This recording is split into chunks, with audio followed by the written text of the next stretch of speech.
नमस्कार। Blood clotting क्या है यह जानना आज के समय में न केवल स्टूडेंट के लिए बल्कि सभी के लिए बहुत ही ज़्यादा जरूरी एवं उपयोगी है। ब्लड क्लॉटिंग का मतलब रक्त का तरल फॉर्म से लिक्विड फॉर्म से जेल में चेंज होना, जेल जैसा बन जाना, तो वो कहलाता है ब्लड का क्लॉट होना।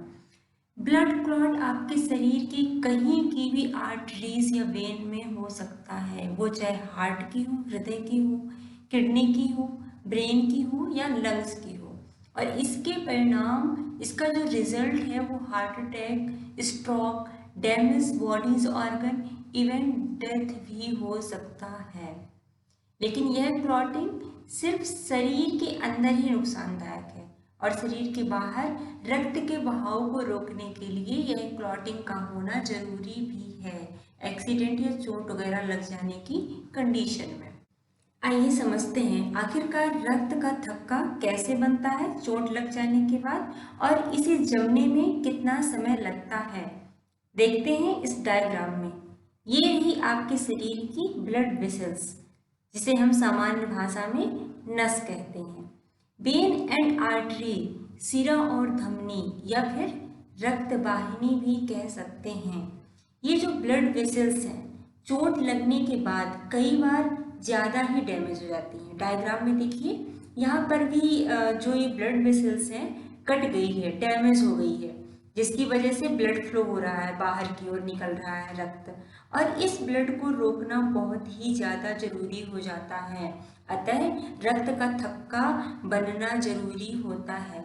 चलिए अब इस रक्त के थक्के को बनने की संपूर्ण क्रिया को समझते हैं। ब्लड का जो कंपोजिशन है वो हम पिछले एपिसोड में पढ़ चुके हैं। अब यहाँ पे ये समझते हैं, इस बहते हुए ब्लड में आरबीसी है, प्लेटलेट्स हैं एंड विभिन्न प्रकार के क्लॉटिंग फैक्टर हैं जो रोल प्ले करते हैं ब्लड क्लॉट होने में, ब्लड को जमाने में। अब जो ये प्लेटलेट एंड डैमेज टिश्यू है, यह क्लॉटिंग फैक्टर को रिलीज करते हैं। चोट लगने के बाद हवा के संपर्क में आते ही जो प्लेटलेट्स होती हैं वो स्टिकी हो जाती हैं, चिपचिपी सी हो जाती हैं, आपस में एक क्लम्प बना लेती हैं, मतलब गुच्छा बना लेती हैं, और क्लम्प बना करके प्लेटलेट्स प्लग फॉर्मेशन करती हैं। जो प्लेटलेट्स हैं यहाँ पे चोट लगने के बाद, एक इम्पॉर्टेंट प्रश्न यहाँ से ये बनता है कि रक्त का थक्का बनाने के लिए इम्पॉर्टेंट प्रोटीन कौन सा है। तो फाइब्रिनोजेन एक अनिवार्य प्रोटीन है जो रक्त का थक्का बनाने के लिए काम करता है। अब फाइब्रिन की बात करते हैं।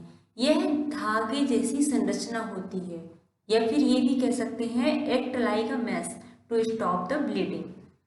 फॉर एग्जाम्पल, आटा चालने वाली जो चलनी होती है, देखा होगा आपने, ठीक वैसा ही आवरण ये फाइब्रिन बना लेता है। डायग्राम में देखिए जहाँ फाइब्रिन लिखा हुआ है, या फिर पट्टी, चोट लगने के बाद जो पट्टी बांधते हैं, तो सेम ऐसे पट्टी जैसा स्ट्रक्चर ये फाइब्रिन आपस में बना लेता है। ठीक उसी प्रकार धागे जैसी उलझी हुई संरचना आपस में बनाता है ये, है ना।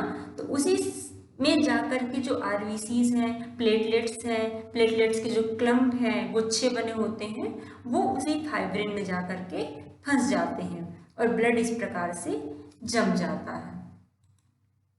चलिए अब आगे देखते हैं। अभी नॉर्मली हमने रक्त का थक्का जमने के फैक्ट को समझा। अब इस स्लाइड में देखिए, रक्त का थक्का बनाने के लिए 3 इम्पॉर्टेंट रिएक्शन दी हुई है। ये मैंने अपनी हैंड राइटिंग की एक कॉपी की यहाँ पे नोट लगाई हुई है, यहाँ पे आप देखिए। अब इन तीनों रिएक्शन में 3 नाम ऐसे हैं जो बहुत ही ज़्यादा इम्पॉर्टेंट हैं, जिनको याद करना जरूरी है। तो फर्स्ट वर्ड है थ्रोम्बोप्लास्टिन, थ्रोम्बोप्लास्टिन ब्रैकेट के अंदर बंद है, देखिए। सेकेंड वर्ड है थ्रोम्बिन एंड थर्ड वर्ड है फाइब्रिन। सबके लास्ट में इन आ रहा है और इसको याद करने का जो फॉर्मूला मैंने बनाया है वो है TTF।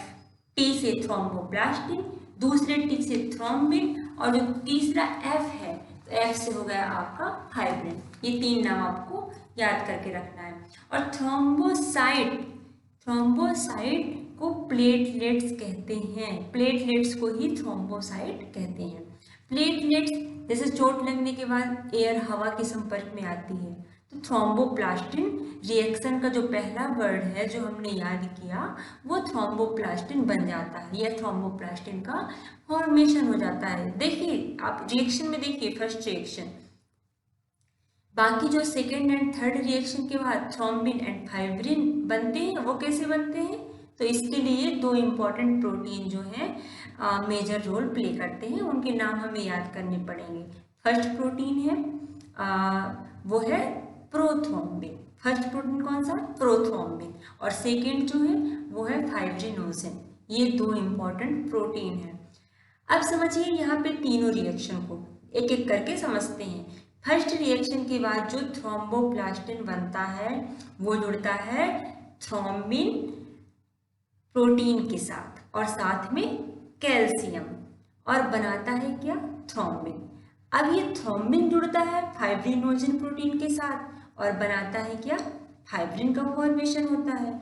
और यही फाइब्रिन इन लास्ट में जाकर के रिएक्शन में देखिए थर्ड रिएक्शन, और यही फाइब्रिन आरबीसी के साथ, प्लेटलेट्स के साथ, डब्ल्यूबीसी के साथ जुड़ करके ब्लड को क्लॉट कर देता है, ब्लड को जमा देता है, रक्त का थक्का जम जाता है अर्थात ब्लड क्लॉटिंग हो जाती है। यदि बाई चांस पूरी रिएक्शन आपको याद नहीं हो रही है तो रिएक्शन के बाद क्या क्या बनता है वो नाम हम अलग से याद कर लेंगे। जैसे कि मैंने क्रमागत 3 नाम बताए आपको, पहला क्या, थ्रोम्बोप्लास्टिन, दूसरा क्या, थ्रोम्बिन, एंड थर्ड फाइब्रिन। और फॉर्मूला क्या बताया मैंने इसको याद करने के लिए, शॉर्टकट में TTF, इनका फुल फॉर्म आपको याद कर लेना है। इसके अलावा दो प्रोटीन हैं जो इनके साथ रिएक्शन करते हैं अर्थात जुड़ते हैं। कौन कौन से वो दो प्रोटीन है, पहला है प्रोथ्रोम्बिन और दूसरा क्या है, fibrinogen. RBC, WBC, platelets, calcium ये अलग से याद करने की आवश्यकता नहीं है, ये ब्लड में रहते हैं, फ्लो करते हैं और इतना तो हम सभी समझते हैं। चलिए अब आगे देखते हैं। अब इस स्लाइड में देखिए हीमोफीलिया, यह एक बीमारी है, इसका नाम सुना होगा आप सभी ने। क्या कह रहा है यहाँ पे देखिए स्लाइड में, हीमोफीलिया अनुवांशिक रोग है जिसमें शरीर के बाहर बहता हुआ रक्त जमता नहीं है। इसके कारण चोट या दुर्घटना में यह जानलेवा साबित होती है क्योंकि रक्त का बहना जल्द ही बंद नहीं होता। विशेषज्ञों के अनुसार इस रोग का कारण एक रक्त प्रोटीन की कमी होती है जिसे क्लॉटिंग फैक्टर कहा जाता है। इस फैक्टर की विशेषता यह है कि यह बहते हुए रक्त के थक्के जमा कर उसका बहना रोकता है, और उसी क्लॉटिंग फैक्टर की यदि कमी हो गई तो चोट लगने के बाद क्या है, खून जो बह रहा है वो बहना बंद होगा ही नहीं। इस बीमारी को क्या बोलते हैं, हीमोफीलिया, और ये एक अनुवांशिक बीमारी है। मतलब यदि आपके पेरेंट्स को है तो ये जेनेटिक डिसऑर्डर है, तो फिर ये क्या है, पीढ़ी दर पीढ़ी ये लक्षण जा सकता है, ये बीमारी जा सकती है। वैसे भारत में इसके केसेस बहुत कम पाए जाते हैं। यह बीमारी रक्त में थ्रोम्बोप्लास्टिन नामक पदार्थ की कमी से होती है। मैंने स्टार्टिंग में बताया था आपको कि जैसे ही थ्रोम्बोसाइट जो है एयर के संपर्क में आता है थ्रोम्बोप्लास्टिन बनाता है, तो थ्रोम्बोप्लास्टिन की कमी की वजह से होता है। थ्रोम्बोप्लास्टिन में खून को शीघ्र थक्का कर देने की क्षमता होती है और इसकी कमी हो गई तो खून का थक्का बनेगा ही नहीं, स्वाभाविक है। खून में इसके न होने से खून का बहना बंद नहीं होता। अब आप यहाँ पे जो स्ट्रक्चर बना हुआ है इसमें देखिए, एक जगह लिखा हुआ है हेल्दी, एक जगह लिखा हुआ है हीमोफीलिया। जहाँ पे हेल्दी लिखा हुआ है 1 2 3 4 नंबर तक ये 4 गोल गोल डायग्राम बने हुए हैं। इसमें आप समझिए हेल्दी वाले में जो आपका 4 नंबर पॉइंट है वहाँ पे देखिए रक्त का थक्का पूर्णतः पूरी तरह से जम जाता है, ब्लड क्लॉटिंग हो जाती है। लेकिन जहाँ पे हीमोफीलिया लिखा हुआ है वहाँ पे आप 4 नंबर वाली रिएक्शन में देखिए 4 नंबर वाले पॉइंट में कि जो ब्लड का क्लॉट है वो नहीं बनता है, अर्थात कंटिन्यू जो रक्त है वो बह रहा है, ब्लड जो है फ्लो हो रहा है। मतलब यहाँ पे लिखा हुआ है अनकम्प्लीट एंड और डिलेड फाइब्रिन क्लॉट, मतलब या तो देरी से क्लॉटिंग होती है और ये तो फिर होती ही नहीं है। इस बीमारी को क्या कहते हैं, हीमोफीलिया। और ये एक जेनेटिक डिसऑर्डर है। चलिए अब इसके आगे देखते हैं। इस स्लाइड में कुछ इम्पोर्टेंट फैक्ट हैं जो एग्जाम के लिए बहुत ही ज़्यादा इम्पोर्टेंट हैं। देखिए, एक प्रश्न यहाँ से बन सकता है एग्जाम में रुधिराणु से। क्या है, क्या बन सकता है प्रश्न, कैसे बन सकता है? ब्लड क्लॉटिंग के लिए कौन सा रुधिराणु इम्पोर्टेंट रोल प्ले करता है या करता है, हाँ, ये जरूरी है। तो इसका आंसर क्या होगा? प्लेटलेट्स या फिर थ्रोम्बोसाइट। प्लेटलेट्स को ही थ्रोम्बोसाइट बोलते हैं, तो ये इसका आंसर हो जाएगा। अब दूसरा प्रश्न एग्जाम में जो बन सकता है इम्पोर्टेंट है, वो क्या है? प्रोटीन। कौन कौन से प्रोटीन हैं जो ब्लड क्लॉटिंग में रोल प्ले करते हैं या ब्लड में पाए जाते हैं? तो यहाँ पे दो इम्पोर्टेंट प्रोटीन के नाम दिए हुए हैं। कौन कौन से? पहला है प्रोथ्रोम्बिन और दूसरा है फाइब्रिनोजेन। ये दोनों प्रोटीन बहुत ही ज़्यादा इम्पोर्टेंट रोल प्ले करते हैं, ब्लड को जमाने में हेल्प करते हैं। अब एक प्रश्न यहाँ से ये भी बनता है कि ब्लड क्लॉटिंग के समय, है ना, कौन सा ऐसा तत्व है या धातु है जो रोल प्ले करता है या पाया जाता है? तो वो है कैल्शियम। ये एक इम्पॉर्टेंट प्रश्न है, इसको भी याद करके रखना है कि वो कौन सा तत्व है या धातु है जो ब्लड क्लॉटिंग के समय इम्पॉर्टेंट रोल प्ले करता है। तो वो है क्या? कैल्शियम।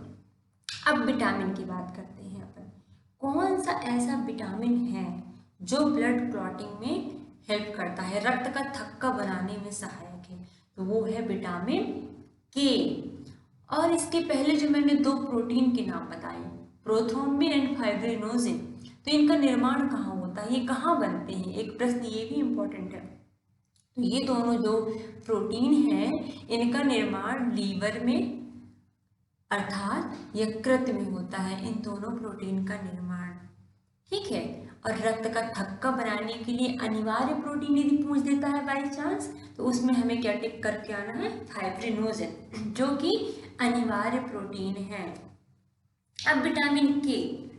विटामिन के में जो प्रोथ्रोम्बिन एंड फाइब्रिनोजेन का निर्माण यकृत में हुआ, ये विटामिन के की सहायता से ही होता है और रक्त का थक्का तो बनाता ही है, रक्त का थक्का बनाने में ये सहायक है प्रोटीन।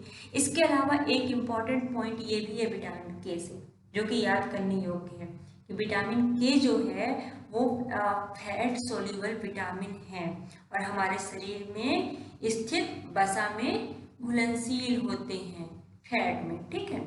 चलिए अब इसके आगे अपन देखते हैं क्या लिखा हुआ है। हेपरिन। हेपरिन ये एक इम्पॉर्टेंट प्रश्न है जो एग्जाम की दृष्टिकोण से बहुत ही ज़्यादा जरूरी है। हेपरिन जो है ये एंटी थ्रोम्बिन या इसे एंटी क्लॉटिंग ड्रग भी कहा जाता है। यह सबसे पुरानी दवाओं में से एक दवा मानी जाती है जो काफ़ी पहले इसकी खोज हुई थी। इसका उपयोग मुख्य रूप से थक्का रोध के लिए किया जाता है, मतलब ये एंटी क्लॉटिंग है।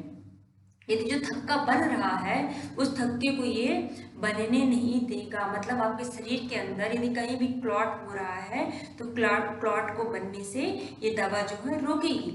इसके इंजेक्शन भी आते हैं जो ब्लड क्लॉटिंग को रोकने में हेल्प करते हैं। कई बार ऐसा होता है कि ब्रेन में क्लॉट हो जाता है, हार्ट में क्लॉट हो जाता है, तो तब इस कंडीशन में ये कुछ इस प्रकार के इंजेक्शन दिए जाते हैं जो कि थ्रोम्बोलाइटिक एजेंट होते हैं और वो क्लॉट को बनने से रोकते हैं। काफी महंगे आते हैं इंजेक्शन, इनकी रेंजिंग 40,000 50,000 तक रहती है। एक इंजेक्शन का नाम मुझे याद आ रहा है, इलेक्जिम।